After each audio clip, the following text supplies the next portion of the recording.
একদিন কিন্তু আমাদের মনে হয় দুপুরের লাঞ্চের মেনুতে খুব বেশি কিছু রান্না করতে ইচ্ছা করছে না, তখন কিন্তু একটা ডাল সঙ্গে একটু ভাজা হলে কিন্তু পুরো ভাতটা শেষ করে দেওয়া যায়। যদি ফ্রিজে থেকে যায় এক্সট্রা একটা মাছের মাথা, তাহলে তার কথাই নেই। মাছের মাথা দিয়ে মুগের ডালটা খুব সহজেই বানিয়ে ফেলা যায়। আর তার সাথে যদি থাকে গরম গরম বেগুনি, তাহলে তো দুপুরের খাওয়াটা একদম জমে যাবে। আজকে তোমাদের সঙ্গে শেয়ার করব মাছের মাথা দিয়ে মুগের ডালের রেসিপি। দেখো ভিডিওটা পুরোটা আমার সাথে দেখতে থাকো। প্রথমেই গ্যাসের উপর কড়াই বসিয়ে দিয়ে মুগ ডালটাকে একটু শুকনো কড়াইয়ের মধ্যে নাড়াচাড়া করে ভেজে নিতে হবে। ডালটা একটু ভেজে নিয়ে বানালে কিন্তু ডালে খুব সুন্দর একটা স্মেল আসে। তারপর ডালটাকে খুব ভালো করে ধুয়ে রেখে দেবো। আর এদিকে কড়াইয়ের মধ্যে দিয়ে দিয়েছি জল, জলটা গরম হতে দেবো। দিয়ে দিচ্ছি নুন। তারপর যে ভেজে রেখেছিলাম মুগ ডালটা, সেই মুগ ডালটাকে ধুয়ে খুব ভালো করে জলের মধ্যে দিয়ে দিলাম। জলে আগে থেকে নুন দিয়ে রেখেছি। আর এই যে কোনো ডাল, মুগ ডাল বা মুসুর ডাল, তোমরা যদি কড়াইয়ের মধ্যে বানাও সেটাই খুব ভালো, কারণ ডালের মধ্যে এরম যে ফেনা ফেনা উপরে উঠে আসে, এটাকে কিন্তু তুলে ফেলে দেওয়া ভালো, তাহলে কিন্তু কোনো পেটের প্রবলেম হয় না। দেখো ওগুলোকে উপর থেকে ফেলে দিয়েছি। মোটামুটি 10 মিনিট ডালটাকে লো টু মিডিয়াম ফ্লেমে ফুটিয়ে নিয়েছি। ডাল সেদ্ধ হয়ে গেছে। তারপর ডালটাকে একটা বাটিতে ঢেলে রেখেছি। কড়াই পরিষ্কার করে কড়াইয়ের উপর সরষের তেল গরম করে নিয়েছি। 3 চামচ সরষের তেল দিয়েছি। আর ওদিকে মাছের মাথাগুলোকে নুন হলুদ মাখিয়ে আগে থেকে রেখে দিয়েছিলাম। মাথাগুলোকে একটু বড় বড় করে পিস করেছি, যাতে খুব ভেঙে ভেঙে দিলে কিন্তু ডালের মধ্যে কাঁটা মিশে যায়, খেতে ভালো লাগে না। আমি একটু বড় বড় রেখেছি। মাছের মাথাগুলোকে লাল লাল করে তেলের মধ্যে ভেজে দেখো তুলে নিলাম। তারপর বাকি যে তেলটা থাকবে ওই তেলের মধ্যেই দিয়ে দেবো ফোড়ন।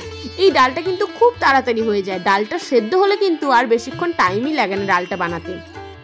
এখানে দিয়ে দিয়েছি তেজপাতা, শুকনো লঙ্কা আর গোটা জিরে ফোড়ন। তারপর দিয়ে দিয়েছি একটা মিডিয়াম সাইজের পেঁয়াজ কুচি। পেঁয়াজটাকে একটু নাড়াচাড়া করে লাল লাল করে ভেজে নেব।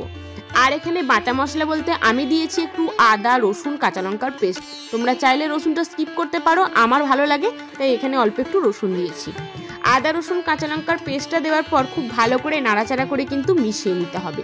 তারপর একে একে গুঁড়ো মশলাগুলো দিচ্ছি, যার মধ্যে আছে হলুদ গুঁড়ো, আর দিয়েছি এখানে ধনে গুঁড়ো। তারপর দিয়ে দেবো কাশ্মীরি লঙ্কার গুঁড়ো। তাতে কিন্তু ডালের কালারটা খুব ভালো আসবে। গুঁড়ো মশলাগুলোকে খুব ভালো করে নাড়াচাড়া করে খুব ভালো করে আমরা কষিয়ে নিচ্ছি। 4-5টা চেরা কাঁচা লঙ্কা দিয়ে দিলাম। এরপর মশলা কষানো হয়ে গেলে ভেজে রাখা মাছের মাথাগুলো দিয়ে দেবো। মাছের মাথাগুলো কিন্তু মশলার সঙ্গে একটু ভালো করে কষিয়ে নেব, তাহলে কিন্তু আরও ভালো লাগবে ডালের স্বাদটা। দেখতেই পাচ্ছ মাছের মাথাগুলো মশলার মধ্যে দিয়ে দিয়েছি। আর গ্যাসের ফ্লেমটা একটু লোয়ে করে খুব ভালো করে এই মাছের মাথাগুলোকে কষিয়ে নিচ্ছি। অল্প একটু নুন দিয়ে দিলাম। নাড়াচাড়া করে কিছুক্ষণ ধরে মাছের মাথাগুলোকে মশলার সাথে কষিয়ে নেব, যাতে টেস্টটা কিন্তু আরও দুর্দান্ত আসবে। বিয়ে বাড়িতে যে মাছের মাথা দিয়ে মুগের ডালটা পাওয়া যায়, ডাল দিয়ে কিন্তু পুরো ভাতটা খাওয়া হয়ে যায়। মাঝে মধ্যে কিন্তু সেরকম প্রসেসেই যদি বাড়িতে ডালটা বানানো যায়, তাহলে কিন্তু মন্দ হয় না। দেখো তারপর মাছের মাথাটা দিয়ে মশলাটা কষিয়ে নেওয়ার পর কিছুক্ষণ পরে দিয়ে দিয়েছি সেদ্ধ করে রাখা ডাল। জলের পরিমাণটা এখানে বলে রাখি, কেউ কেউ কিন্তু মুগের ডালটা খুব ঘন খেতে ভালোবাসে, তারা জলের পরিমাণটা কম দিও। আর যারা ডালটা একটু পাতলা ভালোবাসো, তারা জলের পরিমাণটা বেশি দিও। আমি খুব ঘনও করিনি, খুব পাতলাও করিনি, মিডিয়াম একটা টেক্সচার করেছি। অল্প একটু জল দিয়ে দিয়েছি। এবার যেহেতু মুগের ডাল একটু মিষ্টি মিষ্টি হয়, 1 চামচ মতো দিয়ে দিলাম চিনি।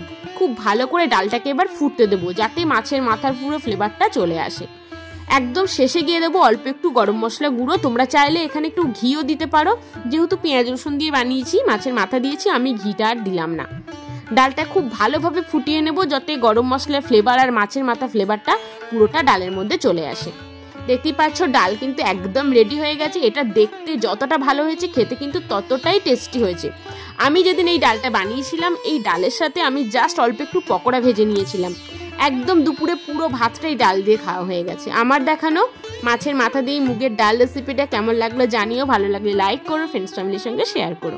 দেখা হবে আবারও একটা অন্য কোনো ভিডিও নিয়ে। সবাই খুব ভালো থেকো, সুস্থ থেকো। Thank you.